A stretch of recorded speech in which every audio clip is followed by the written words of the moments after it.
Good morning California. আমাদের নিয়মিত আয়োজনে আজকে আমন্ত্রণ জানিয়েছি গণপ্রজাতন্ত্রী বাংলাদেশ সরকারের আইন, বিচার ও সংসদ বিষয়ক মন্ত্রণালয়ের মাননীয় আইনমন্ত্রী আনিসুল হক এমপি মহোদয়। তিনি সংযুক্ত হচ্ছেন।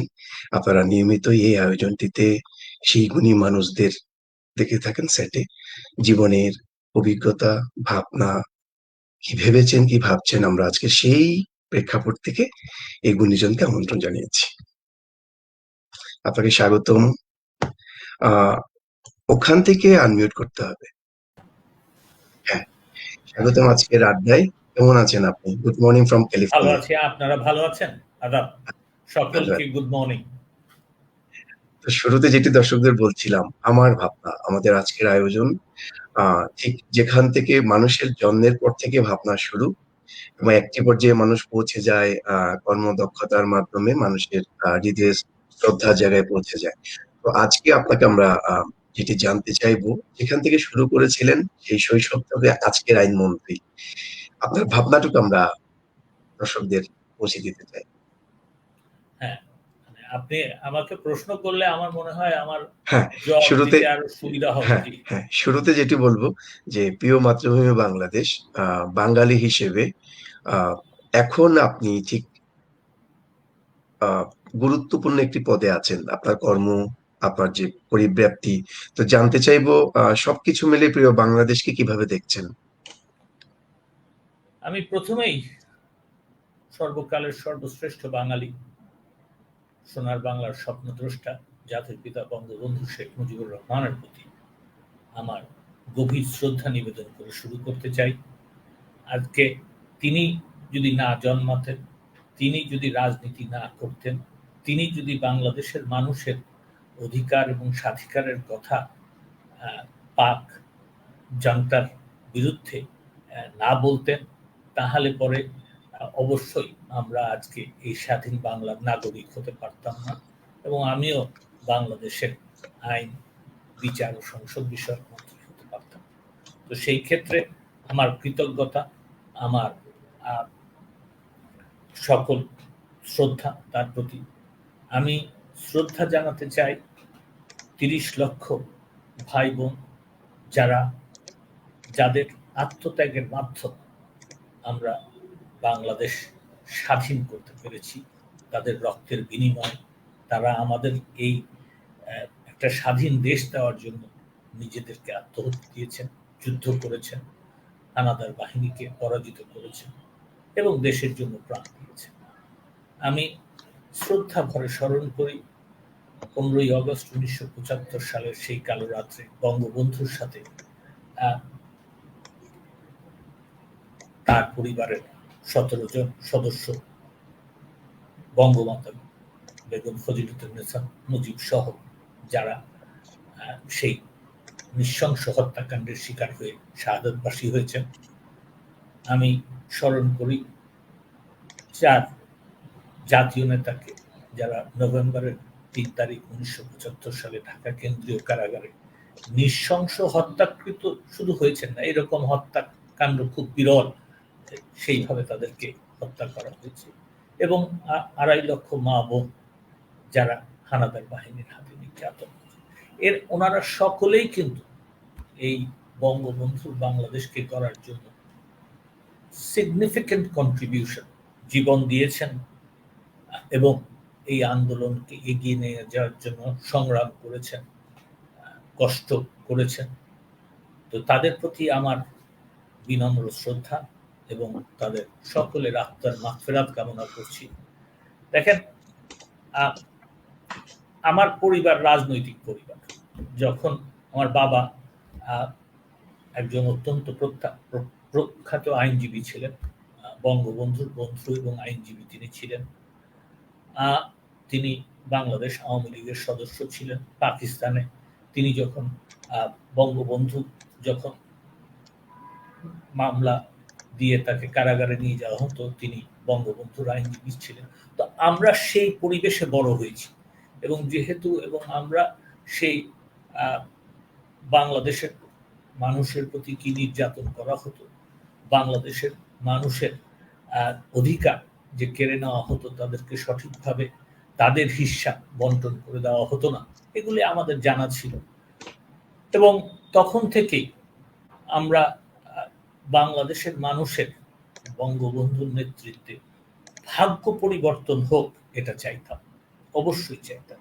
এবং বঙ্গবন্ধু যেহেতু নিয়মতান্ত্রিক রাজনীতি করতেন, তার এই নিয়মতান্ত্রিক রাজনীতির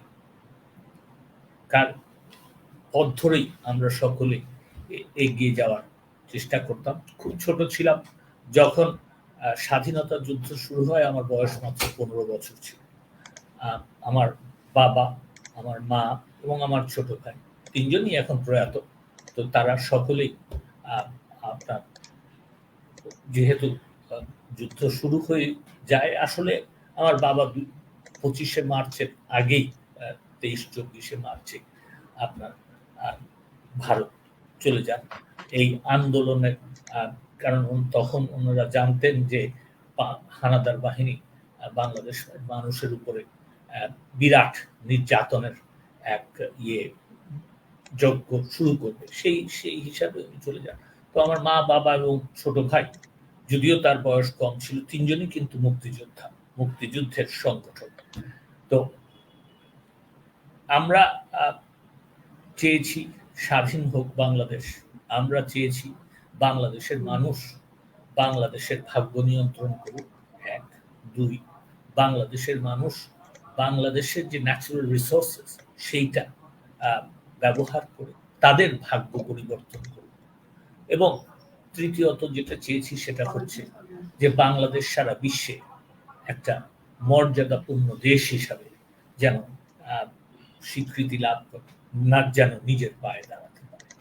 আমাদের সেই স্বপ্ন অনেকটাই আঘাতপ্রাপ্ত হয় 1975 সালের 15ই আগস্ট বঙ্গবন্ধুকে নৃশংসভাবে হত্যা করার পরে, এবং তার পরিবারের প্রায় সকল সদস্য, তার 2 কন্যা ছাড়া তাদেরকে হত্যা করা হলো। এবং আমরা তারপরে আবার দেখেছি যে 1975 সালের 15ই আগস্টের পরে আপনার স্টেপ ব্যাক,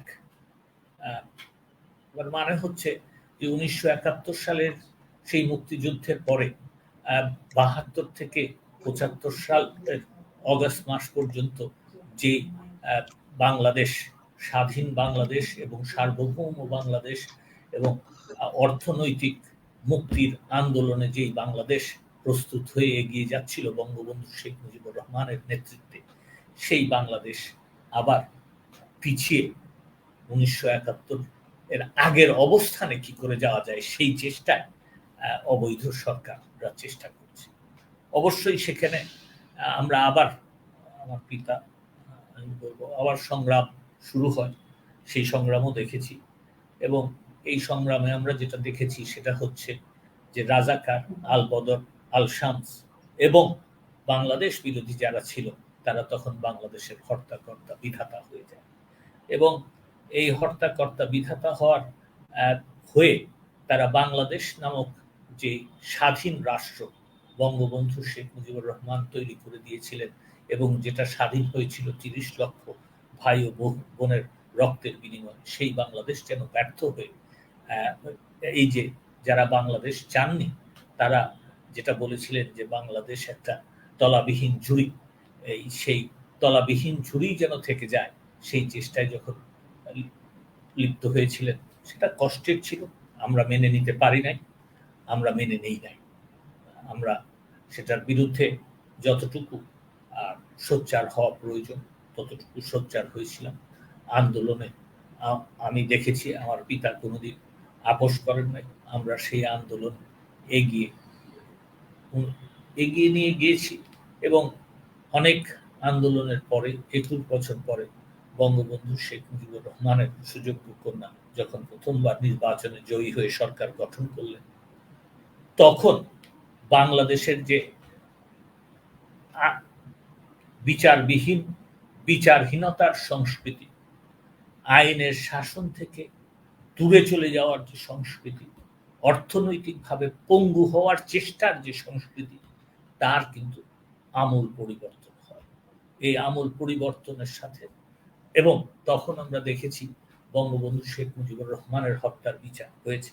আমি তার প্রথম দিকে আমার পিতা প্রধান কৌশলী ছিলেন, আমি একজন কৌশলী ছিলাম, এবং সেই সেই যে 5 বছর বঙ্গবন্ধু কন্যা জননেত্রী শেখ হাসিনা প্রধানমন্ত্রী হিসাবে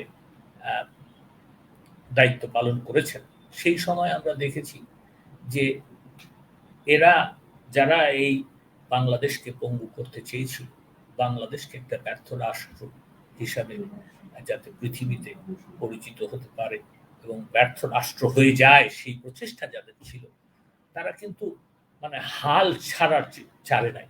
তারা কিন্তু ষড়যন্ত্রের মধ্যে লিপ্ত ছিল। অনেকটা অনেকটা এরকম যে দেওয়াল থেকে পড়ে যাওয়ার সময় যে ক্ল দিয়ে দেওয়ালে ধরে রাখা এবং যাতে না পড়ে, সেরকম একটা ভাব দিয়ে ক্লড হয়ে সেই রকম একটা ভাব রেখে তারা আমার বঙ্গবন্ধুর সুযোগ্য কন্যার যে প্রচেষ্টা বাংলাদেশের ভাগ্য পরিবর্তনের, সেটাকে ব্যাহত করার চেষ্টা করেছে, বিচার ব্যাহত করার চেষ্টা করেছে। আমরা দেখেছি এটা অত্যন্ত লজ্জাজনক বাংলাদেশের ইতিহাসে যে এই বাংলাদেশ, যেটা একজন গণতন্ত্র মনা মানুষের সারা জীবনের কষ্টের ফসল, বঙ্গবন্ধু শেখ মুজিবুর রহমান, যিনি গণতন্ত্র প্রতিষ্ঠা করার জন্য তার জীবনের 14টা বছর কারাগারে থেকেছেন এবং কারাগারে নিক্ষিপ্ত হয়েছেন। আমি বলবো থেকেছেন তো না, নিক্ষিপ্ত হয়েছেন, কষ্ট সহ্য করেছেন। সেই গণতন্ত্রের দেশ, যেখানে সারা পৃথিবীতে এই বাংলাদেশকে জেনোসাইডের জন্য পাকিস্তানের হানাদার বাহিনীকে যেখানে তিরস্কার করা হয়েছিল, এবং বাংলাদেশের মানুষের মুক্তির জন্য সারা পৃথিবীর মানুষ কিন্তু তাদেরকে সেই 1971-এ যথেষ্ট সাপোর্ট করেছিল।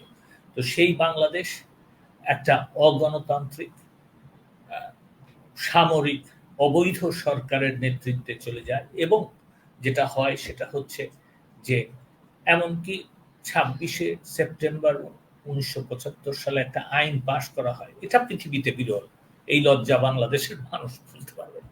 ইনডেমনিটি অর্ডিন্যান্স, এই ইনডেমনিটি অর্ডিন্যান্সে ছিল যে বঙ্গবন্ধু শেখ মুজিবুর রহমান এবং তার পরিবারের সদস্যদের যারা হত্যা করেছে তাদের কোনোদিন বিচার হতে পারবে না, তাদেরকে এই হত্যাকাণ্ডের জন্য কোনো প্রশ্ন করা যাবে না। আর দ্বিতীয় প্যারাগ্রাফে ছিল যে তাদের এই যে তারা হত্যা করেছে তার জন্য তাদেরকে একটা সার্টিফিকেট দিবে রাষ্ট্রপতি, এবং সেই সার্টিফিকেট দেখালে তাদেরকে কোনো কোর্টের আওতায় ভিতরে আনা যাবে না। এরকম একটা আইন বাংলাদেশে হয়েছিল। আমি বাংলাদেশের আইনমন্ত্রী, আমি লজ্জার স্বরে এটা বলছি। এবং 21 বছর লেগেছে আমাদেরকে, এবং বঙ্গবন্ধু কন্যা জননেত্রী শেখ হাসিনা সরকারে আসার পরে এই 12ই নভেম্বর 1996 সালে এই কালো আইনকে আমাদের সংসদ বাতিল করে। তো সেইটা দেখেছি। আমি যেই কথাটা আগে বলার জন্য আমি এই ভূমিকাটা নিলাম, সেটা হচ্ছে তারপরেও যখন বিচার শুরু হয়েছে, দুঃখের হলো সত্য যেটা বলছিলাম, যে আমরা দেখেছি যে বাংলাদেশ সুপ্রিম কোর্টের হাইকোর্ট ডিভিশনের অন্তত পক্ষে 7 জন জজ এই হত্যা মামলার যে আপিল, সেই আপিল শুনানি করতে বিব্রত বোধ করেছেন। এটা মানে দুঃখের এগুলি ইতিহাসে লেখা থাকবে। আমি নিশ্চিত যে ভবিষ্যৎ প্রজন্ম এর থেকে বাংলাদেশের কি পরিস্থিতি ছিল তখন, এবং কি পরিস্থিতি তারা যখন বাংলাদেশের নাগরিক হিসাবে সারা পৃথিবীতে তাদের পরিচয় বহন করবে, তখন যে পরিস্থিতি থাকবে, তখন তার একটা কম্প্যারিজন তারা করবে। এবং আরেকটা জিনিস যে সেটা হচ্ছে যে এই যে পরিবর্তন হলো, এই পরিবর্তন কিভাবে হয়েছিল, কার নেতৃত্ব হয়েছিল, সেটা তারা জানবে।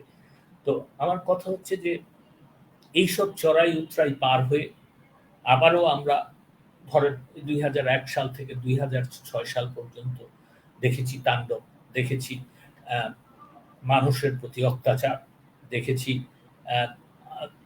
গণতন্ত্রের লেশ মাত্র তো ছিল না। এবং তারপরে যেটাকে বলে গভর্নমেন্ট স্পন্সার্ড কিলিং, এইটা হচ্ছে যে গভর্নমেন্ট স্পন্সার অ্যাসাসিনেশন অ্যাটেম্প্ট।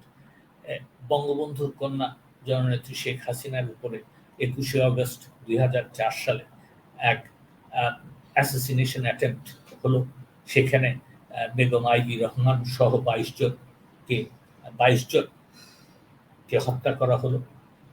তারপরে আমরা উঠে এসে 2009 যখন জননেত্রী শেখ হাসিনা আবারও সরকার গঠন করলেন, তখন থেকে বাংলাদেশের ভাগ্য পরিবর্তন শুরু হলো, যেটা অর্থনৈতিক পরিবর্তন।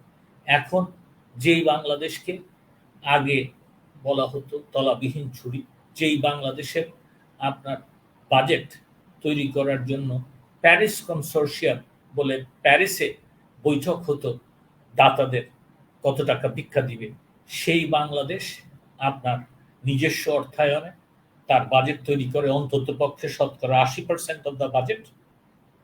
এবং আরেকটা জিনিস যেটা হচ্ছে, সেটা হচ্ছে সেই বাংলাদেশ জননেত্রী শেখ হাসিনার নেতৃত্বে এখন সারা দেশে উন্নয়নের রোল মডেল হিসেবে পরিচিত। এই যে পরিবর্তন দেখেছি, এই যে দেখেন, আমি আমার যে দুটো সিগনিফিকেন্ট মনে করি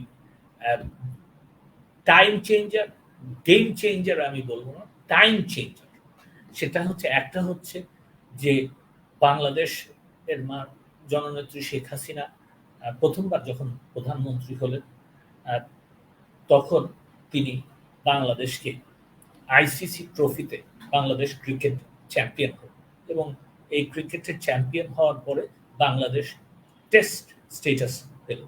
এই যে টেস্ট স্টেটাস পেল, সেইখানে বাংলাদেশের যে যুবক, শিশু এবং বাংলাদেশের যুবতী সকলেই আপনার বাংলাদেশের সাথে তাদের নিজেদেরকে কিন্তু আইডেন্টিফাই করা শুরু করে।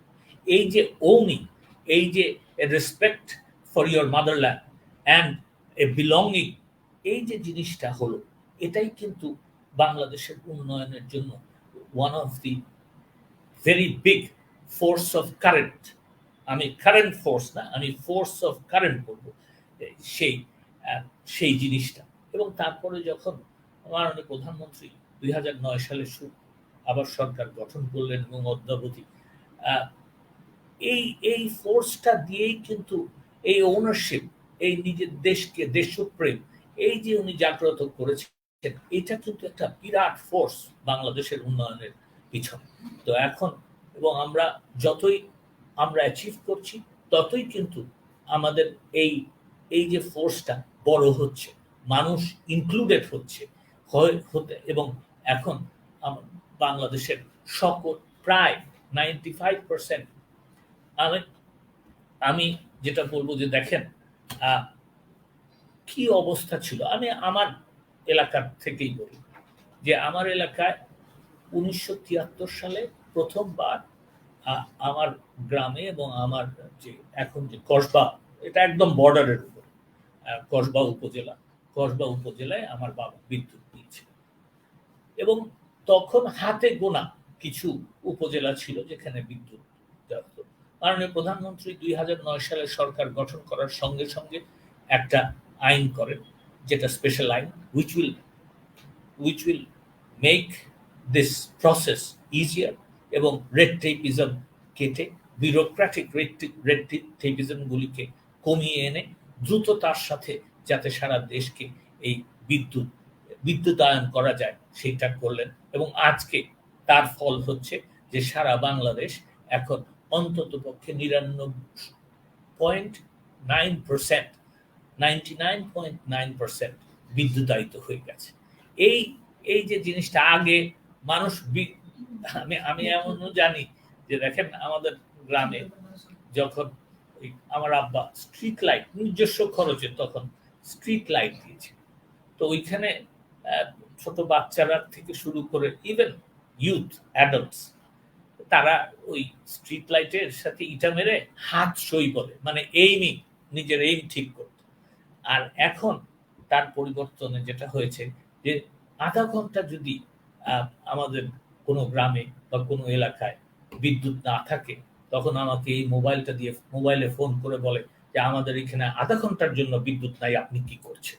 তো এই যে আপনার চাহিদা এবং চাহিদা পূরণে এক্সপেকটেশন যে বেড়ে যাওয়া, এটাও কিন্তু আপনার ডেভেলপমেন্টের একটা বিরাট অ্যাচিভমেন্ট আমি বলব। তো এইগুলি আমি দেখেছি। ভাবনা যদি বলেন, অবশ্যই এই ভাবনার এই সব উন্নয়নের পাশাপাশি যেটা সবচেয়ে বেশি, আমি আইনজীবী মানুষ, আমার কাছে যেটা সবচেয়ে বেশি মনে হয় সেটা হচ্ছে মানে প্রয়োজন মনে হয়, সেটা হচ্ছে যে উন্নয়নের সাথে সাথে আইনের শাসন, এটা কিন্তু অঙ্গাঙ্গিকভাবে জড়িত। তো এই আইনের শাসন প্রতিষ্ঠা না হলে, আইনের প্রতি শ্রদ্ধাশীল না হলে উন্নয়ন কিন্তু হয় না। এবং উন্নয়ন হলেই কিন্তু গণতন্ত্রের বিকাশ ঘটে। গণতন্ত্রের বিকাশের কিন্তু একটা বিরাট অংশ হচ্ছে আইনের শাসন। তো আমি কেন সেটাও বলবো। ব্যাপারটা হচ্ছে যে যেই দেশে, এটা আপনিও চিন্তা করতে পারবেন এবং আমার আজকে যারা আমার এটা দেখছেন বা শুনছেন আমাকে, তারাও চিন্তা করতে পারবেন যে দেখেন, একটা দেশ যেখানে বলা ছিল, আইন দিয়ে বলা ছিল যে আপনার হবে না, হত্যা করলে কোনো যাকে হত্যা করা হয়েছে তার বিচার হবে না। কে সে, কাকে হত্যা করা হয়েছে? জাতির পিতাকে। কাদেরকে হত্যা করা হয়েছে? জাতির পিতার পরিবারের সদস্যদের। তার মধ্যে কারা আছে? জাতির পিতার শুধু স্ত্রী, ছেলে একজন, যার বয়স 10 বছর। 10 বছরের সন্তান, জাতির পিতার সন্তানকে হত্যা করা হয়েছে। তো সেইখানে আপনার বিচার হবে না, তার কোনো তার এই হত্যাকাণ্ডের জন্য তার পরিবার বা যে কোনো মানুষ এটার বিচার চাইতে পারবে না। এই জিনিসটা, what message does it convey to the entire nation? The message it conveys is যে তাদের পরিবারের যদি কেউ এরকম হত্যাযজ্ঞের শিকার হয় বা যে কোনো হত্যাযজ্ঞের যদি তারা শিকার হয়, তাহলে তারাও হয়তো বিচার পাবে না। মানুষের মধ্যে এই ভয়, এই ভীতি কিন্তু ঢুকে গিয়েছে। তো সেই ভয় এবং ভীতির থেকে বেরিয়ে আসার প্রথম পদক্ষেপ জননেত্রী শেখ হাসিনা নিলেন, এই আইনটা বাতিল করে। মানুষের মধ্যে আশার সঞ্চার হলো। অন্যায় টিকে থাকে না, অন্যায় এক সময় ন্যায়ের কাছে হেরে যায়। এই যে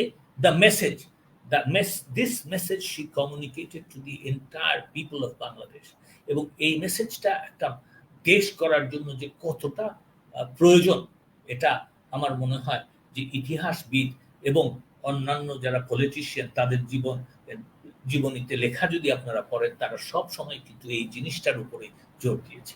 এই যে বঙ্গবন্ধু হত্যা মামলা, জেল হত্যা মামলা, এইগুলি শেষ করার কারণেই কিন্তু এর পরের ধাপে বঙ্গবন্ধুর কন্যার হাতেই কিন্তু আমরা এই যুদ্ধ অপরাধী এবং মানবতা বিরোধী অপরাধ যারা করেছেন তাদের বিচারটাও আমরা করতে পেরেছি।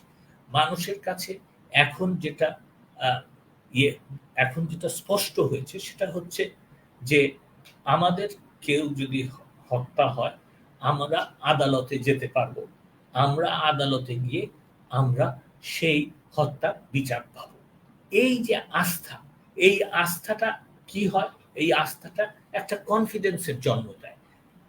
এই কনফিডেন্সের জন্ম দিলে যেটা হয় সেটা হচ্ছে যে আমরা দেশের সাথে একাত্ম বোধ করা শুরু করি, এবং এই একাত্ম বোধ শুরু করলেই কিন্তু আমার দেশ আছে, আমি একটা সভ্য দেশের মানুষ, এই জিনিসটা যখন যখন তার মনের মধ্যে জোগায়, তখন কিন্তু সে হতাশ থাকে না, সে দেশের জন্য কাজ করতে করার চেষ্টা করে এবং করতে শুরু করে। এই স্পিরিটটাই কিন্তু বঙ্গবন্ধু কন্যা জননেত্রী প্রধানমন্ত্রী শেখ হাসিনা বাংলাদেশের মানুষের মধ্যে ঢুকিয়ে দিয়েছেন। এবং তাই 2006 সালে আমরা দেখেছি বাংলাদেশের ফরেন এক্সচেঞ্জ রিজার্ভ ছিল 3.5 বিলিয়ন। আজকে অত্যন্ত গর্বের সাথে এবং আল্লাহর কাছে শুকরিয়া আদায় করে আমরা বলতে পারি যে আজকে আমাদের ফরেন এক্সচেঞ্জ রিজার্ভ হচ্ছে 48.04 billion US dollars. It's an achievement. আমরা আজকে বঙ্গবন্ধু শেখ মুজিবুর রহমানের সুযোগ্য কন্যা জননেত্রী শেখ হাসিনার অত্যন্ত পদক্ষেপের জন্য, সাহসী পদক্ষেপের জন্য আমরা দেখেছি বাংলাদেশ নিজস্ব অর্থায়নে পদ্মা সেতু করতে পেরেছে। এই যে এই পদ্মা সেতু করাও কিন্তু জনমনে একটা কনফিডেন্সের আপনার যে বাঙালিরা পারে, এবং বঙ্গবন্ধু যে বলেছিলেন আমাদেরকে দাবায় রাখতে পারবা না, এই যে আমাদেরকে দাবায় রাখা যায় নাই, এই জিনিসটাই কিন্তু বাংলাদেশকে আরো উন্নত করার চালিকা শক্তি। ঠিক তাই। আপনি খুব সুন্দরভাবে তুলে ধরেছেন আপনার অভিজ্ঞতাগুলো। সারা বিশ্বের বাঙালি যারা এখন দেখছে, যারা পরে দেখবে। একটু আমি দর্শকরা কারা, কারা সংযুক্ত আছে একটু দেখে নিচ্ছি। সাবিনা ইয়াসমিন, অনুরাগ, সামিনা ইয়াসমিন খুব সুন্দরভাবে লিখেছেন। কৃতজ্ঞতা জানিয়েছেন আজকের অতিথিকে। আ আপনি যেটি আইনজীবী হিসেবে শুরু থেকে যে যা বলে এসছেন মাননীয় প্রধানমন্ত্রীর আজকের ডিজিটাল বাংলাদেশ সারা বিশ্বের একটি রোল মডেল। আমরা বাংলাদেশ বললেই অন্যভাবে চেনে, এতটা এগিয়ে গেছে।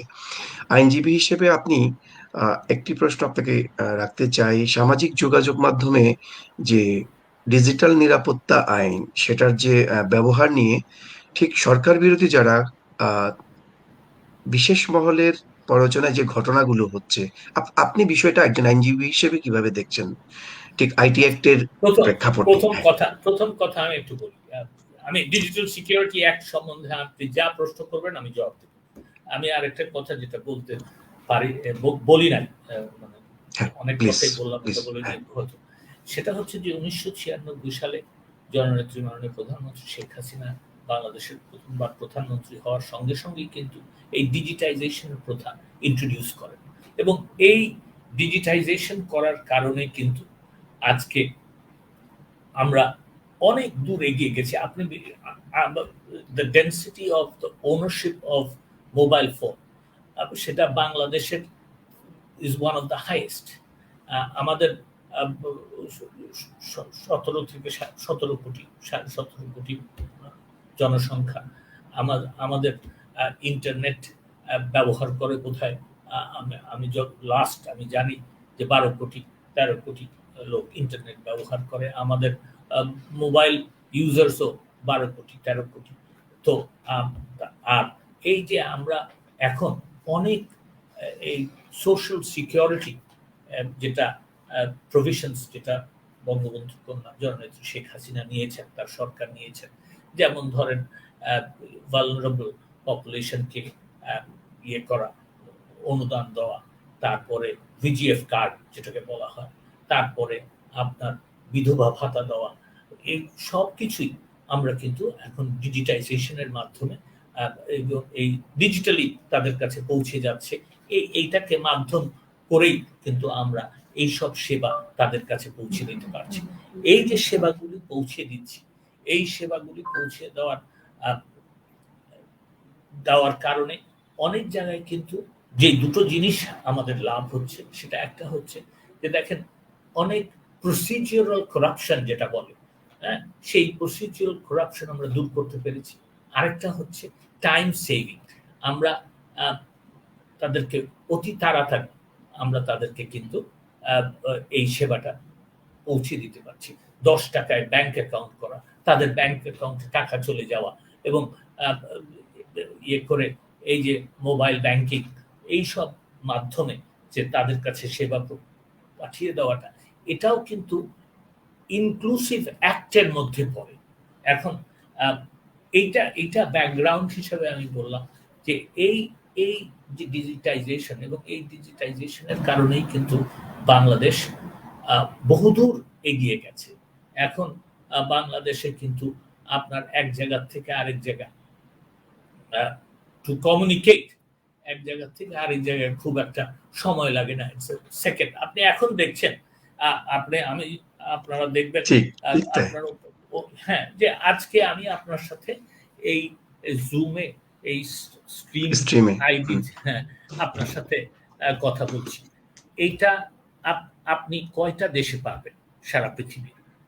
এবং এই যে কানেকশনটা আমরা এই তো এখন শুরু করেছি, third submarine cable laying down, মানে আমাদের চাহিদা এত বেড়ে গেছে যে দুটো দিয়েও আমাদের হচ্ছে না, will have to go for the third one. তো এই এই যে পরিস্থিতি, এই এই পরিস্থিতি এইটার কারণেও কিন্তু বাংলাদেশের মানুষ যেহেতু আদান প্রদান তথ্য আদান প্রদানটা সুবিধা হয়ে গেছে, মানুষ অনেক কিছু যে জানে এবং অনেক কিছুতে তাদের নিজেদের পার্টিসিপেশন তারা ইয়ে করতে পারে, রাখতে পারে। তো এখন কথা হচ্ছে যে ডিজিটাল সিকিউরিটি অ্যাক্টটা কেন প্রয়োজন? আপনারা সারা পৃথিবীতে দেখেছেন hacking is a very big problem. এটা এমন না যে এই কি বলে, it is a problem which is concentrated in only one part of the world and it is not there in the other parts of the world. তা না, এই যে আপনার ডিজিটাইজেশনের কারণে আপনার এবং যোগাযোগ মাধ্যমের যে সুবিধা এবং তড়িৎ গতি, এইসবের কারণে কম্পিউটার ব্যবহারের কারণে আপনার hacking has become, cyber crime has become a very important issue and is a very vulnerable crime. এটা সকলকেই রেকগনাইজ করতে হবে। প্রত্যেকটা দেশকেই কিন্তু এই সাইবার ক্রাইমকে কমব্যাট করার জন্য একটা আইন তৈরি করতে হয়। আমাদের দেশে ডিজিটাল সিকিউরিটি অ্যাক্ট সেই সাইবার ক্রাইমকে কমব্যাট করার জন্য তৈরি হয়েছে। এখানে একটা জিনিস কিন্তু মনে রাখতে হবে যে সাইবার, এই যে ডিজিটাল সিকিউরিটি অ্যাক্টের কথা বলছেন, এই ডিজিটাল সিকিউরিটি অ্যাক্ট এই যে এইসব অপরাধগুলি আপনার রাখা হয়েছে ডিজিটাল, সেই অপরাধগুলি কিন্তু 1860 সালে যে আমাদের পেনাল কোড, সেই পেনাল কোডের মধ্যে কিন্তু প্রত্যেকটা অপরাধ ছিল, একটা দুইটা ছাড়া। এই একটা দুইটা কি অপরাধ সেটাও আমি পরে বলবো, কিন্তু এই একটা দুইটা ছাড়া প্রত্যেকটাই কিন্তু পেনাল কোডে ছিল। তাহলে অবশ্যই জনমনের প্রশ্ন, তো ডিজিটাল সিকিউরিটি অ্যাক্টের দরকার কি? পেনাল কোড দিয়ে তো চলতো। হ্যাঁ, ব্যাপারটা হচ্ছে দরকারটা এই কারণে যে পেনাল কোডে ওইটা হচ্ছে ওই ইয়েটা ছিল কি, এই আপনার পেনাল কোডের মধ্যে যেটা ছিল সেটা হচ্ছে আপনার ফিজিক্যালি করতে হতো, method of committing the crime it had to be physical. কিন্তু এখানে এখন আর ফিজিক্যালি করতে হয় না, এটা সাইবার ক্রাইমটাই হচ্ছে ডিজিটালি করার ডিজিটালি করা হয়। এখন এই যে ডিজিটালি করা হয়, এটার সংজ্ঞা তো বদলে যায়, এই যে সংজ্ঞাটা বদলে যায় কারণ মেথডটা বদলে যায়। তো সেহেতু এই মেথডটা এবং এটাকে সংজ্ঞায়িত করার জন্য ডিজিটাল সিকিউরিটি অ্যাক্টের প্রয়োজন। আরেকটা জিনিস ডিজিটাল সিকিউরিটি অ্যাক্টের মধ্যে আছে, সেটা হচ্ছে যে দেখেন এটা 21 ধারা, যে বাংলাদেশে এমন একটা সময় গেছে, আমি কি একটা কথা শুধু বললাম, সেটা হচ্ছে যে জাতির পিতা এবং তার পরিবারকে হত্যা করার পরে এবং জাতীয় চার নেতাকে হত্যা করার পরে মামলা হতে পারবে। জাতির পিতাকে হত্যা করার পরে মামলা হতে পারবে না, জাতীয় চার নেতাকে হত্যা করার পরে যেই মামলা হয়েছিল সেটা কোল্ড স্টোরেজে রেখে দেওয়া হয়েছিল। তো সেটা হচ্ছে একটা। আরেকটা হচ্ছে রাজনৈতিক দিকটা, সেটা হচ্ছে যে 1975 সালে 15ই অগস্ট বঙ্গবন্ধু শেখ মুজিবুর রহমানকে হত্যা করার পরে সারা বাংলাদেশে এমন একটা অন্তত পক্ষে 21 বছর এমন একটা চিত্র তৈরি করা হলো যেখানে বঙ্গবন্ধু শেখ মুজিবুর রহমান বলে কোনো ব্যক্তি যে বাংলাদেশে ছিল সেটাও যেন প্রজন্ম না জানে, সেই রকম একটা ব্যবস্থা করা হচ্ছে। এবং বঙ্গবন্ধু শেখ মুজিবুর রহমানকে কোনোভাবেই, এই যে ধরেন বঙ্গবন্ধু শেখ মুজিবুর রহমানের সেই ঐতিহাসিক 7ই মার্চের 1971-এর ভাষণ, তারপরে এই যে বঙ্গবন্ধু শেখ মুজিবুর রহমান তো একদিনে মানুষকে উদ্বুদ্ধ করে স্বাধীনতার ডাক দেন নাই, তিনি 1948 সাল থেকে রাজনীতি করা শুরু করেছেন এবং ধীরে ধীরে মানুষের স্বাধিকার এবং অধিকারের আন্দোলনকে শুরু করে দিয়েছেন। মানুষকে তিনি শুধু যে আপনার আন্দোলনের মধ্যে এনেছেন তা নয়, কিন্তু বঙ্গবন্ধু শেখ মুজিবুর রহমান বাংলাদেশের মানুষকে, তৎকালীন পূর্ব পাকিস্তানের মানুষকে তাদের অধিকার সম্বন্ধে জ্ঞাত করেছেন, তারা অধিকার বঞ্চিত হচ্ছেন সেটা বুঝিয়েছেন, এবং এই বোঝানোর পরে তারপরে তাদেরকে প্রস্তুত করেছেন তারা যেন তাদের দাবি আদায়ের জন্য সোচ্চার হয়। So it is a comprehensive political commitment and Endeavour. তো সেইটা তিনি করেছেন, এবং সেইখানে আস্তে আস্তে আস্তে আস্তে তিনি ৬ দফা দিয়েছেন। ৬ দফা দেওয়ার পরে ১৯৬৯ সালে আগরতলা ষড়যন্ত্র মামলা থেকে বের হয়ে ১৯৭০ সালে নির্বাচনে তিনি পাকিস্তানের ৩০০ সিটে যে নির্বাচন হয়েছে তার মধ্যে ১৬০টা সিট জিতে সংখ্যাগরিষ্ঠ লাভ করেছেন। ৩১৩টার পার্লামেন্ট, বাকিগুলি ১৩টা ছিল আপনার মহিলা রিজার্ভড আসন, সেইখানে 7টা, সব মিলে তার আসন সংখ্যা ছিল ১৬৭টা। তিনি পাকিস্তানের প্রধানমন্ত্রী হতে পারতেন। পাকিস্তানের প্রধানমন্ত্রী হলে সেই অবস্থায়, সেই অবকাঠামোতে বা সেই কাঠামোর পাকিস্তানে বাংলাদেশের মানুষ, তৎকালীন পূর্ব পাকিস্তানের মানুষ এর ভাগ্য পরিবর্তন হওয়ার চেষ্টা তিনি করতে পারতেন।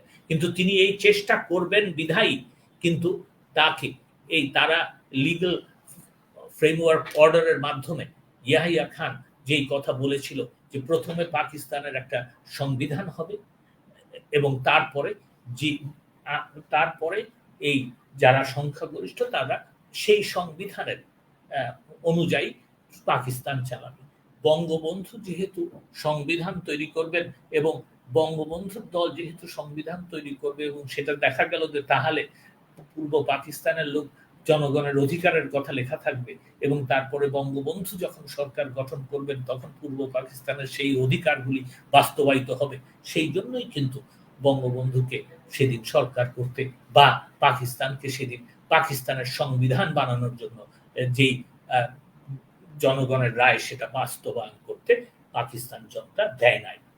পরিবর্তন সেই জন্যই বঙ্গবন্ধুর স্বাধীনতার ডাক দিলেন।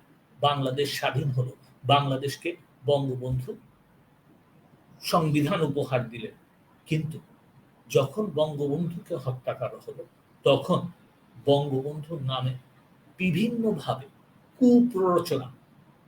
কুপ্রচার, বিভিন্ন মিথ্যা কথা প্রচার করার চেষ্টা চলেছে। তো সেই চেষ্টা যখন এবং এই ডিজিটাইজেশনের কারণে যারা এই আপনার এটা ভালো মন্দ লোক তো সকলেই আছে, এইটাকে ব্যবহার করে বঙ্গবন্ধুর সম্বন্ধে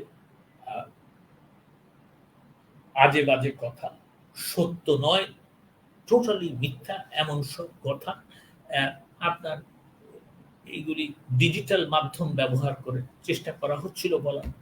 তো সেই জন্য একটা ধারা যে বাংলাদেশ এবং জাতির পিতা বঙ্গবন্ধু শেখ মুজিবুর রহমানের সম্বন্ধে বা ইতিহাস বিকৃতি করার চেষ্টা হলো। যেরকম আমরা শুনি যে কি বলে জিয়াউর রহমান স্বাধীনতার ঘোষক ছিল, এটা আমার পাগলেও হাসবে এই কথা শুনে। কারণ হচ্ছে যে পাগলে হাসবে এই কারণে যে দেখেন, স্বাধীনতা কোনো একদিনের কথায় হয় না। আজকে আপনারা দেখছেন ক্যাটালোনিয়া স্বাধীন হওয়ার চেষ্টা করছে না, নির্বাচনে জিতে গিয়েও কিন্তু তারা ক্ষমতা করতে পারে না।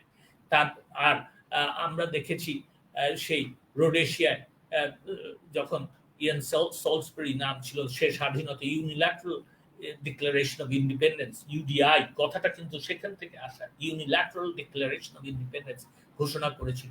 তখন he was the leader of Rhodesia. তো কথা হচ্ছে যে এক স্বাধীনতার জন্য একটা আন্দোলন হয়, স্বাধীনতার জন্য মানুষের চাওয়া লাগে। একজন মেজর সাহেব যাকে একজন জনগণ তার পরিবারের বাইরে কেউ চিনে না যে তিনি মেজর, তো সেই মেজর সাহেব ঘোষণা করে দিলেন রেডিওতে, এসে ওনাকে ধরে নিয়ে আনা হলো। তো তিনি হয়ে গেলেন ঘোষক। এইভাবে তো বাংলাদেশ স্বাধীন হয় নাই। তো এই যে আপনার বাংলাদেশের ইতিহাস বিকৃত করার যে একটা প্রচেষ্টা ছিল, এবং এটা তাদের দিক থেকে এটা স্বাভাবিক, কারণ তারা রাজাকার, তারা আলবদর, তারা স্বাধীনতা বিরোধী, তারা কোলাবোরেটর। তো তারা এই কাজটা করবেন, এটা কিন্তু আমাদেরও দেশের প্রতি কর্তব্য হিসাবে এটা বন্ধ করার দায়িত্ব আছে। এবং আমরা মনে করি যে এইভাবে এই ডিজিটাল মেথডটাকে ব্যবহার যাতে না করতে পারে, সেই জন্য এটাকে সাইবার ক্রাইম হিসেবে আমরা শনাক্ত করেছি এবং আমরা সংজ্ঞায়িত করেছি। তো এখন কথা হচ্ছে যে দেখেন, আজকে আমাদের এখানে অনেক ই-কমার্সের কারণে কিছু কিছু কোম্পানি আপনার আজ কি বলে মানুষকে প্রতারণা করছে। আজকে যেই প্রতারণা করা হয়েছে সেটা বলা হচ্ছে, সেদিনের মিটিংয়ে বলা হয়েছে যে ডিজিটাল সিকিউরিটি অ্যাক্টে যে ধারাগুলি দেওয়া হয়েছে এগুলি ব্যবহার করে কিন্তু তাদেরকে সাজা দিতে হবে। তার মানে হচ্ছে ডিজিটাল সিকিউরিটি অ্যাক্টের প্রয়োজনীয়তা আছে। ডিজিটাল সিকিউরিটি অ্যাক্ট যেটা বানানো হয়েছে সেটা অত্যন্ত যুগোপযোগী। এখন অবশ্যই আইন একটা করলে আইনের ব্যবহারও হয়, আইনের অপব্যবহারও হয়। আইনের অপব্যবহার হয় নাই এমন কথা আমি বলছি না, কিন্তু আমরা যেটা শিখেছি এই ডিজিটাল সিকিউরিটি অ্যাক্ট করার পরে আইনের অপব্যবহার এবং আমি যেটাকে মিসইউজ এন্ড অ্যাবিউজ করি, আমরা যখন দেখেছি যে কিছু কিছু লোক এটাকে মিসইউজ এবং ব্যবহার করছে, মিসইউজ এবং অ্যাবিউজ করছে, আমরা তাৎক্ষণিকভাবে কিন্তু এই মিসইউজ এবং অ্যাবিউজ করার জন্য যে এক্সারসাইজটা প্রয়োজন এবং তাদেরকে এটা যাতে আর না হয় সেই রকম পদক্ষেপ আমরা নিয়েছি। এবং United Nations High Commission for human Rights, যে high commissioner for human rights এর যে অফিস, তার সাথে কিন্তু এই মুহূর্তেও আমার মন্ত্রণালয়ের লেজিসলেটিভ ডিভিশনের যে সচিব এবং একটা টিম আমরা 4টা মন্ত্রণালয় নিয়ে গঠন করে দিয়েছি। তারা আলাপ আলোচনা করছে। আমরা বিশ্বাস করি যে এটা শুধু সময়ের অপেক্ষা, যে এমন আমরা এই মিসইউজ এবং অ্যাবিউজ বন্ধ করতে পারবো। এবং ডিজিটাল সিকিউরিটি অ্যাক্ট শুধু সেই জন্যই ব্যবহার হবে যেখানে সাইবার ক্রাইম হবে। এই ডিজিটাল সিকিউরিটি অ্যাক্ট, আমি শেষ কথায় বলতে চাই যে এই ডিজিটাল সিকিউরিটি অ্যাক্ট কিন্তু আমরা বাক স্বাধীনতা বা ফ্রিডম অফ প্রেস হরণ করার জন্য করি নাই। আমরা গণতন্ত্রে বিশ্বাসী। বাংলাদেশ আওয়ামী লীগ, বঙ্গবন্ধুর দল, বঙ্গবন্ধু সারা জীবন গণতন্ত্রের কথা বলেছেন। বঙ্গবন্ধু সারা জীবন নিয়মতান্ত্রিক রাজনীতি করেছেন। অনিয়মতান্ত্রিক রাজনীতি তিনি কখনোই করেন নাই। তিনি জনগণের যে চাহিদা, জনগণের যে বক্তব্য, সেটাকেই সর্বাগ্রে রেখেছেন। তো সেই ক্ষেত্রে জননেত্রী শেখ হাসিনার আমলে এই দল জননেত্রী শেখ হাসিনার নেতৃত্বে গণতন্ত্র ব্যাহত করবে এমন কোনো কাজ করবে না। সংখ্যালঘু সুরক্ষায় নিয়ে আপনাদের কি ভাবনা আছে? দেখ, আমাদের কথা হচ্ছে যে আমাদের সংবিধানে প্রথমে যে 4 মূলনীতি আছে সেটা হচ্ছে যে গণতন্ত্র, জাতীয়তাবাদ, ধর্মনিরপেক্ষতা এবং সমাজতন্ত্র। ধর্মনিরপেক্ষতা তার মানে আমরা সকল ধর্মকে এই বাংলাদেশে ফ্লারিশ করতে দিব। আমরা কিন্তু আমাদের এই যে ইন্ডিয়ান সাবকন্টিনেন্টের যে জিওপলিটিক্সে, যে ধরেন পাকিস্তান, আজকের খবরের কাগজে আছে পাকিস্তান বলছে যে ভারতে মুসলমানদের নিষ্পেষিত করা হচ্ছে, আবার ইন্ডিয়া বলছে পাকিস্তানে স্পেস, মানে সকল ধর্মের পালন করার জন্য স্পেস দেওয়া হচ্ছে না। এটা কিন্তু এই বক্তব্য থাকলেও বাংলাদেশের ব্যাপারে কিন্তু এই বক্তব্য সত্য নয়। বাংলাদেশে আপনার এই সকল ধর্ম, বিশেষ করে আমি বলবো মুসলমান ধর্ম এবং হিন্দু ধর্ম, সকল ধর্মকে তার স্বগতিতে, তার নিজস্ব পরিচয়ে সেটা পাক, কি বলে আপনার, তার উন্নতি হোক, সেটাই কিন্তু চেষ্টা করা হচ্ছে। এবং আমরা আপনাদেরকে এইটুকু পরিষ্কারভাবে, আমি দেশের আইনমন্ত্রী হিসাবে, জননেত্রী মাননীয় প্রধানমন্ত্রী শেখ হাসিনার সরকারের একজন সদস্য হিসাবে আমি পরিষ্কারভাবে বলতে পারি যে আমরা এখানে কে কোন ধর্মের সেটা বড় কথা না। আমরা বাংলাদেশের নাগরিককে বা পৃথিবীর যেকোনো মানুষকে আমরা মানুষ বলে স্বীকার করি এবং মানুষের অধিকার আছে এবং মানুষের ধর্ম পালনের অধিকার আছে সেটাই বিশ্বাস করি। সেই ক্ষেত্রে আমরা সকল ধর্মকে তার স্ববিবেচনায় বেঁচে থাকার জন্য যা যা প্রয়োজন আমরা সেটা করব এবং সেইখানে সুরক্ষা আমরা অবশ্যই দেব। আহ, আপনি প্রথম থেকে যেটি বলে এসেছেন মাননীয় প্রধানমন্ত্রীর আজকের এই সুন্দর বাংলাদেশ, যারা সবসময় তো বিরোধীরা থাকে, তাদেরকে কি বার্তা দিতে চান? আমাদের এই দেশের উন্নয়ন, সারা বিশ্বে যে বাংলাদেশের জয় জয়কার, যারা আমাদের ক্ষতি করতে চায়, দেশের সুনাম আঘাত হানছে, তাদের প্রতি আপনার কি বার্তা থাকছে আজ? দেখেন, আমি তাদেরকে বলবো, প্রথম যারা ধরেন এদের মধ্যে হয়তো দুটো গ্রুপ থাকতে পারে, আমি আই ডোন্ট ডিনাই দ্যাট। একটা গ্রুপ হচ্ছে যারা বাংলাদেশ বিরুদ্ধে তাদের রাজনীতি, বাংলাদেশের স্বাধীনতার বিরুদ্ধে তাদের রাজনীতি। তো যারা সেই রাজনীতিটা করেন তাদেরকে আমি এই কথা বলতে চাই যে দেখেন, সেই দিন গত যেখানে আপনারা বাংলাদেশকে আবার পুরনো পাকিস্তানে ফিরিয়ে নিতে পারবেন বা পাকিস্তানকে একটা বা বাংলাদেশকে একটা ব্যর্থ রাষ্ট্র হিসাবে আপনারা যতই চেষ্টা করেন না কেন পারবেন। আপনারা Bangladesh has come to stay. Bangladesh Bangabandhu Sheikh Mujibur রহমানের রক্ত এবং ৩০ লক্ষ মুক্তিযোদ্ধার রক্তের বিনিময়ে স্বাধীন হয়েছে। এই ৩০ লক্ষ শহীদের যে রক্ত, সেটা কোনো পানি দিয়ে কিন্তু ধুয়ে যাবে না এবং এই রক্ত যতদিন থাকবে বাংলাদেশ স্বাধীন থাকবে।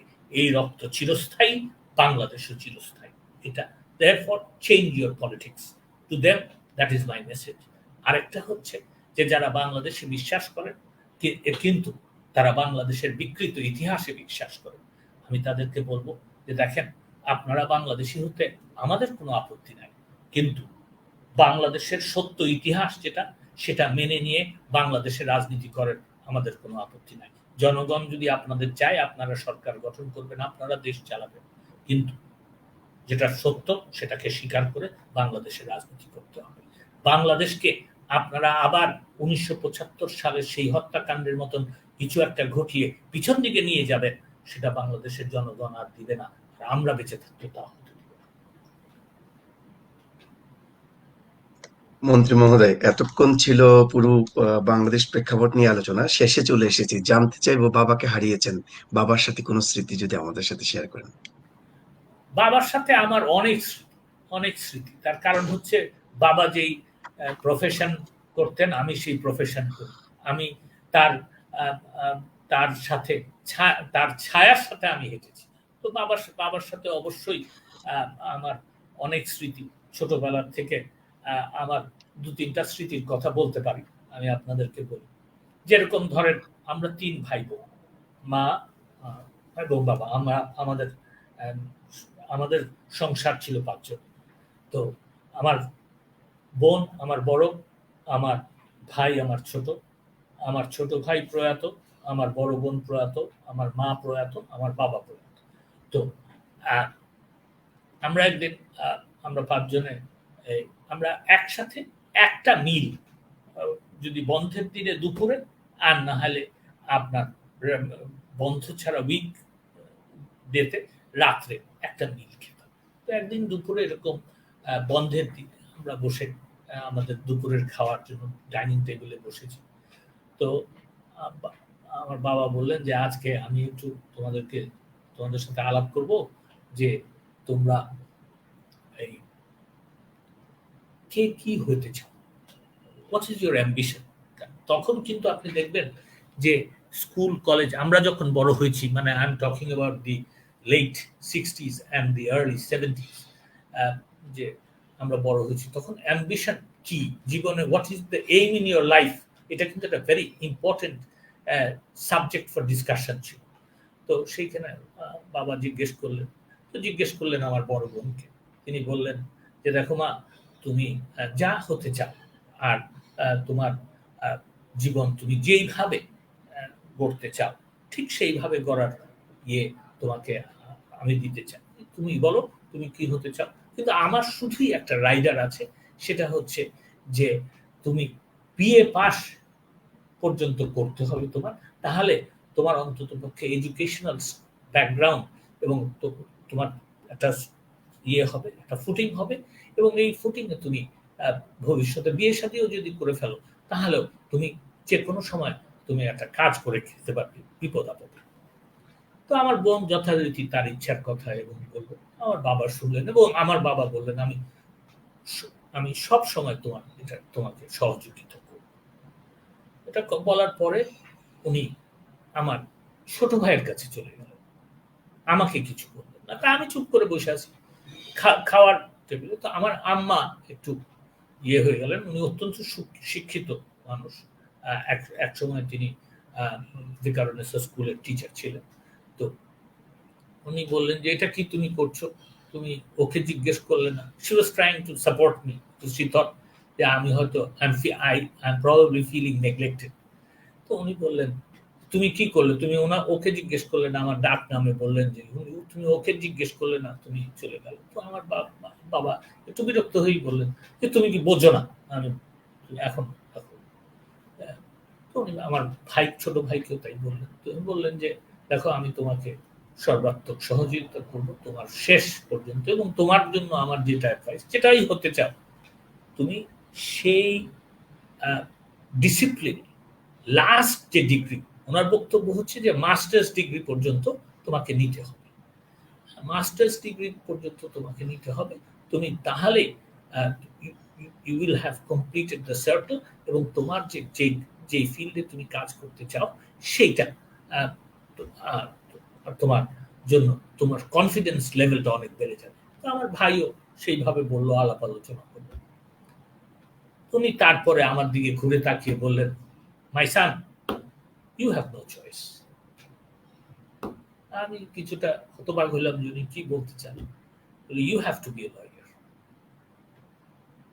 আর সেইটাও হবে আমি যেভাবে বলবো সেইভাবে।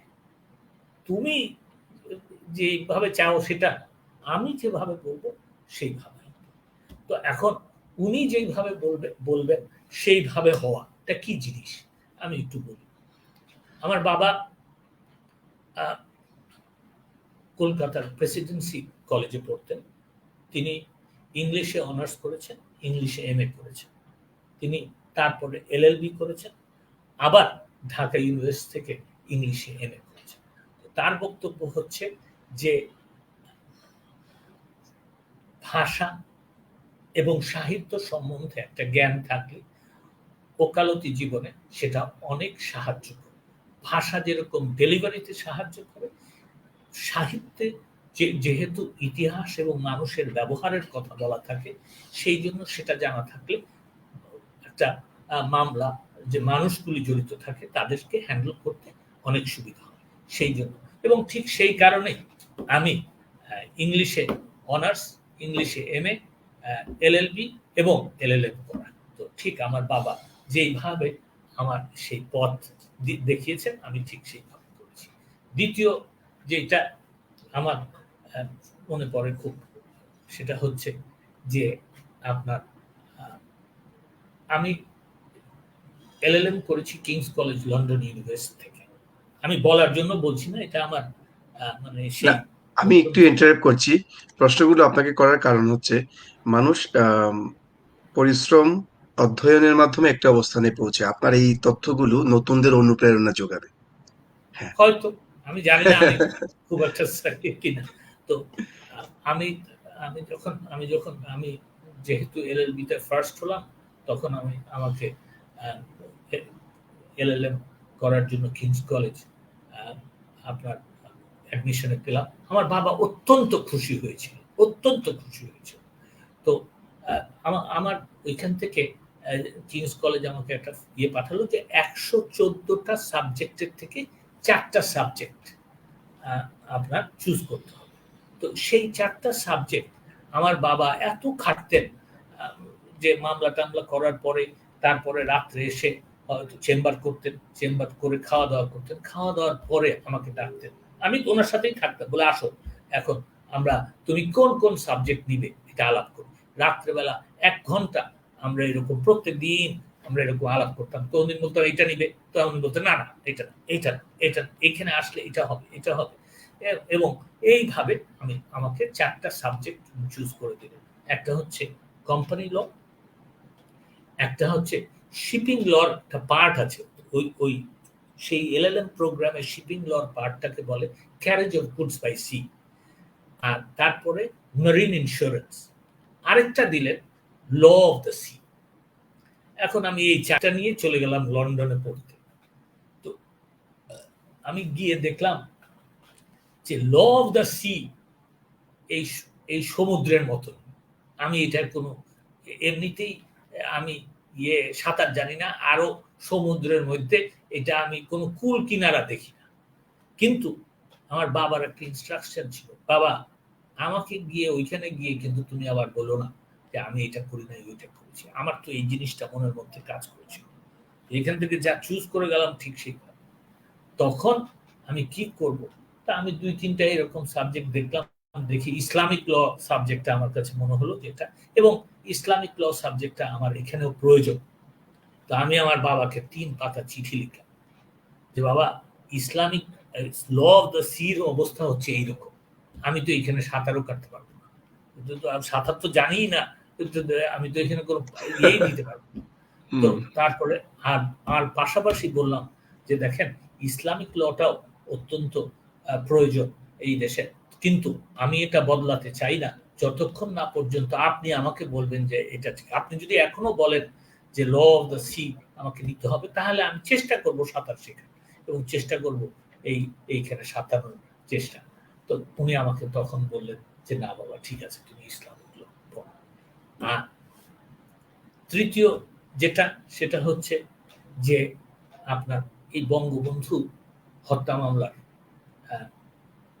সময় যেটা আমার মনে পড়ে, উনি যেদিন আর্গুমেন্ট করতে হাইকোর্ট ডিভিশনে আপিলের যে আর্গুমেন্ট, ডেথ রেফারেন্স এবং আপিল, সেটা আর্গুমেন্ট করার জন্য উনি যখন শুরু করলেন, তখন ওনার কান্না আমার আমার এখনো আমার এখনো ঘর ভর্তি, কোর্ট ভর্তি লোক, উনি দাঁড়িয়ে উনি আর্গুমেন্ট শুরু করবেন, উনি হাউমাউ করে কতক্ষণ কানলেন, স্তব্ধ সব।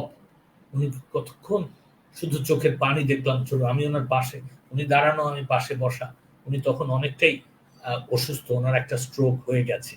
তো উনি যে কানলেন কতক্ষণ তার বন্ধুর জন্য, এবং তারপরে উনি মাননীয় বিচারপতিদের বললেন যে দেখেন আই এম সরি, আমার এরকম হয় না, কিন্তু আমার অত্যন্ত ছোটবেলার বন্ধু, আজকে আমি আমার ইমোশন ধরে রাখতে পারিনি। আরো দুটো বলবো, আর তার মধ্যে একটা হচ্ছে যে দেখেন এটাও আমি নিছক বলার জন্য বলছি না, আজকে কথাগুলি উঠেছে আমাকে আপনি বলেছেন বলে আমি কিন্তু এগুলি বলছি। ব্যাপারটা হচ্ছে যে 1975 সালের 15ই অগস্টের পরে আমার বাবা কিন্তু এই পরিবর্তনে অত্যন্ত বিচলিত, ক্ষুব্ধ ছিলেন, কিন্তু সেটা কিন্তু স্বাভাবিকভাবে তিনি প্রকাশ করতেন। 1975 সালের অক্টোবর মাসে 15 তারিখ এমপিদের একটা মিটিং আপনার খুনি মুশতাক বঙ্গভবনে ডাকে, এবং সেইখানে আমার বাবাকে যাওয়ার জন্য এমপিরা এবং এরা সকলেই, আমার বাবা আমার বাবার কনস্টিটিউয়েন্সি, এখন আমার কনস্টিটিউয়েন্সি, আমার বাবা ওখানেই ছিলেন, আমার বাবাকে নিয়ে আসা হলো ঢাকায় তাকে এই মিটিংয়ে যাওয়ার জন্য। এবং সকালবেলা উনি আমাকে বললেন যে কেন যে আমাকে নিচ্ছে এরকম, আমার একদম ভালো লাগে না এর সামনে যেতে। তবু উনি গেলেন, এবং যাওয়ার পরে আমার বাবা, অন্যান্যরা বক্তৃতা দিল, তারা খুব একটা, এটা সত্য, আমি কাউকে ছোট করে কথা বলতে চাই না, তারা কোনো প্রতিবাদ করেন নাই। আমার বাবাকে যখন বক্তৃতা দিতে বলা হলো, আমার বাবা প্রথমেই দাঁড়িয়ে উঠে বললেন যে I cannot call you the president. খুনি মোশতাককে তিনি পরিষ্কার বললেন যে আমি তোমাকে প্রেসিডেন্ট হিসেবে সম্বোধন করতে পারবো, আমি তোমাকে আজকে মোশতাক ভাই বলেও সম্বোধন করতে পারবো, আমি তোমাকে স্যার বলতে পারি ম্যাক্সিমাম, তুমি আমার বয়সে বড়, আমি বলতে পারি। তারপরে তিনি জিজ্ঞাসা করলেন যে, "তুমি কেন বঙ্গবন্ধুকে হত্যা করেছো? সারা জীবন ২৭ বছর একসাথে রাজনীতি করেছি। কোনদিন বঙ্গবন্ধু একটা খারাপ পদক্ষেপ নিয়েছে এই কথা তোমার মুখে শুনতে আমি শুনি নাই। বরঞ্চ আমরা একসাথে এক পাতে ৩ জনে ভাত খেয়েছি। কিন্তু আমি হইলেও কিছু প্রতিবাদ তার সামনে করেছি। তুমি কোনদিন করো নাই। আজকে তুমি বলছো যে বঙ্গবন্ধু খারাপ, তুমি ভালো আর আমি সাক্ষী। এটা আমি মানি না।" তো এই বক্তব্য দেওয়ার পরে অবশ্যই আপনার অনেক লোক এই মিটিংটা পন্ডু হয়ে যায়। যারা যারা তৎকালীন এমপি ছিলেন তারা সব ভেঙে টেগে যায়। ওই মিটিং পন্ডু হয়ে যায়। এবং ওই যে যারা কিলার তারা মারতে চেয়েছিল, এগুলো অনেক গল্প। তো রাত্রেবেলা আমি আমি কিন্তু মানে we are very close family, very close family. তো আমি আপনার আমার বাবা যখন ঘুমাতে গেলেন, তো ঘুমাতে গেছে, আমি মশারিটা গুঁজে দিয়ে আমি ওনাকে জিজ্ঞেস করলাম যে, "বাবা, আপনি এটা কেন?" তো আমাকে উনি বললেন যে, "দেখো বাবা, বঙ্গবন্ধু শেখ মুজিবুর রহমান আমার বাবাকে তার ডাক নামে ডাকতেন এবং আমার বাবা তাকেও তার নামে ডাকতেন, বন্ধু ছিল।" তো বললেন আমাকে, নামটা দিয়ে বললেন যে, "দেখো, যে মুজিব আর আমি দুইজনে একসাথে বড় হয়েছি। মধুমতির নদীটা দুইজনে সাঁতরাতাম। আমার দমটা যখন ফুরিয়ে যেত ও আমাকে টেনে নিয়ে যেত। I am quoting, I still remember this, I am absolutely quoting. ও আমাকে টেনে নিয়ে যেত। মাঝে মাঝে ওর যখন কিছু হতো আমি ওকে টেনে নিয়ে যেতাম। দুইজনে বড় হয়েছি একসাথে। ওর কিছু বাড়ির থেকে আসলে অর্ধেকটা আমাকে দিত, অর্ধেকটা নিজে খেত। আর আজকে আমি যখন ঘুমাই তখন আমাকে বলে যে, "বাচ্চু", যেটা আমার বাবার ডাক, "বাচ্চু, তুইও কিছু বলবি না?" আমি সেটা মনের তাড়নায় বলেছি। যা হবার তা হবে। আমার কথা আমি বলেছি বলে আমার দিকে পুরো আনন্দ দেখেন। এই যে ভালোবাসা, এই যে বন্ধুর প্রতি বন্ধুর, এটা তখন কিন্তু চাওয়া পাওয়ার কোনো সম্পর্ক ছিল না। কারণ একজন প্রয়াত। এটা হচ্ছে বন্ধুর প্রতি বন্ধুর ভালোবাসা। আমি আমি সেদিন সত্যি আমি আমি একদম নির্বাক হয়ে গিয়েছিলাম। আমি যা বলেছি এবং সেদিন এই কথাটা বলা মানে রিস্কিং ইয়োরসেলফ, কিন্তু তিনি সেটা তার কোনো ভীতি আমি তার মধ্যে দেখি না। আর ফাইনালি যেটা, সেটা হচ্ছে যে তার মৃত্যুর কয়েকদিন আগে তো তিনি আমার ছোট ভাইকে, তিনি তখন হাসপাতালে, এখানে হাসপাতালে আমার, তো আমরা পালা করে ডিউটি করতাম। তো আমার ছোট ভাই একসময় ডিউটি করছিল। তো আমার ছোট ভাইকে তিনি ডেকে নিয়ে বললেন যে, "বাবা, আমার যদি কিছু হয় তাহলে তুমি আমার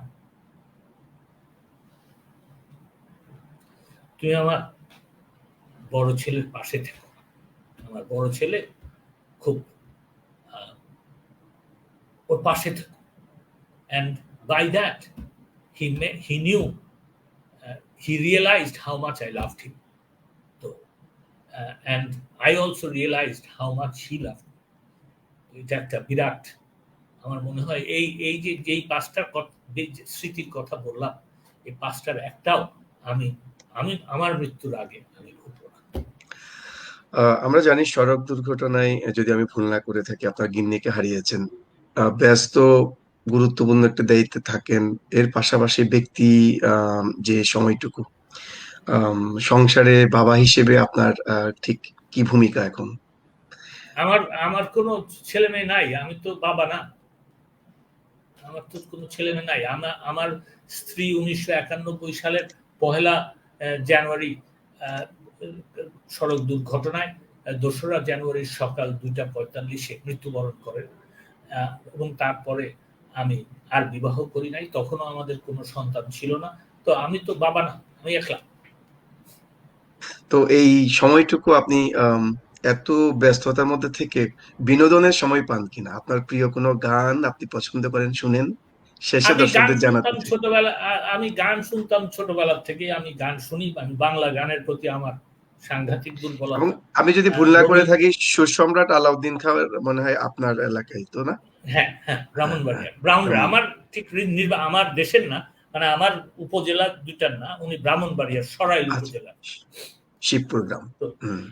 তো তো কথা হচ্ছে যে আমি গান শুনতাম, বই পড়তাম। এখন বই পড়া অনেক কমে গেছে, সেটা সত্য।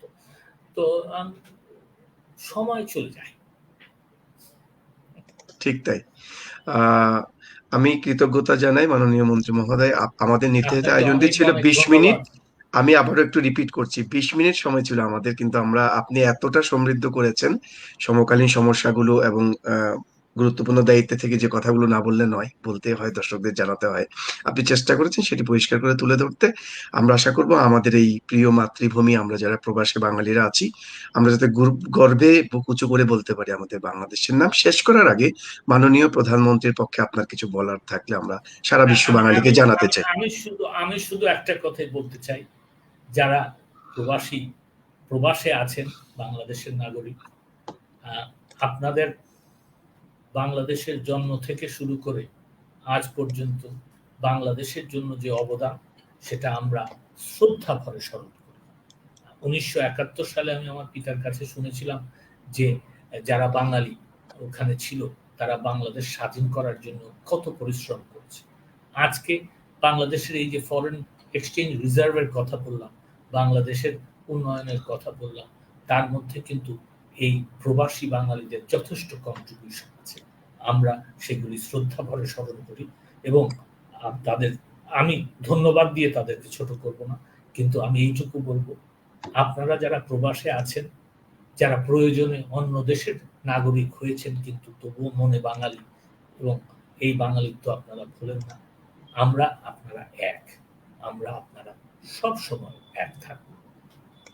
আপনাকে অসংখ্য কৃতজ্ঞতা সিইটিভিতে সময় দেওয়ার আপনাকে জন্য। অনেক ধন্যবাদ। অনেক আবারও দেখা ধন্যবাদ। হবে। আপনার নতুন আড্ডা, নতুন কথা। সেই পর্যন্ত সুস্থ থাকবেন, ভালো থাকবেন। শেষ করছি। ধন্যবাদ। ধন্যবাদ। সকলকে ধন্যবাদ।